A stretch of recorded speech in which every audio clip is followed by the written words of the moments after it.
এখনো সন্তান ধারণ করতে পারছো না, তাদের জন্য বলছি। দেখো ঈশ্বরের বাক্য কি বলে, দেখো আজকের আমরা যদি দেখি বিচারকর্ত্রীগণ 13 অধ্যায়, বিচারকর্ত্রীগণ 13 অধ্যায় আমি পাঠ করছি, তোমরা শোনো 2 পদ থেকে। সেই সময় সরা গ্রামে মনোহ নামে দান গোষ্ঠীর একজন লোক ছিলেন।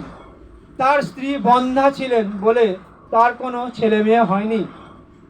সদাপ্রভুর দূত তার স্ত্রীকে দেখা দিয়ে বললেন, তুমি বন্ধা বলে তোমার কোনো সন্তান হয়নি, কিন্তু তুমি গর্ভবতী হবে, তোমার একটি ছেলে হবে।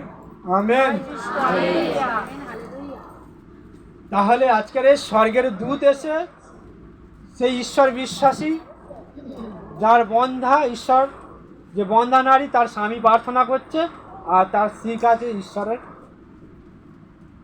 স্বর্গদূত এসে কথা বলছে, এটা তুমি বন্ধার নাম ঘোচাবে, তোমার এক সন্তান হবে।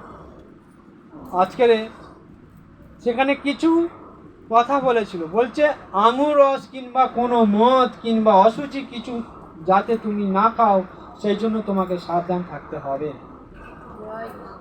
আজকের যারা মা হতে পারছো না, ঈশ্বরের বাক্য থেকে এমন কিছু অসুচি জিনিস তোমরা খেও না, যেগুলো তোমাদের গর্ভের উপরে অভিশাপ আসে।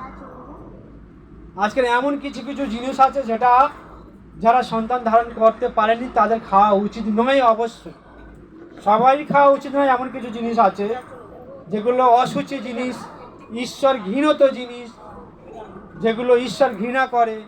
আজকে চিন্তা করো, অনেক মেয়েরা মদ খায়, তো সোজা কথা একটা কথাই বলি, তাই না? মদ খাই, তাহলে ঈশ্বর কি চাই আমরা মদ খাই, মদ খেয়ে নেশা করি?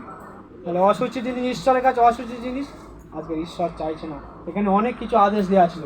আজকের সেই সন্তান কে জানেন? একটু আগে আমি যে সিমসনের কথা বলে গেলাম, সেই সন্তান।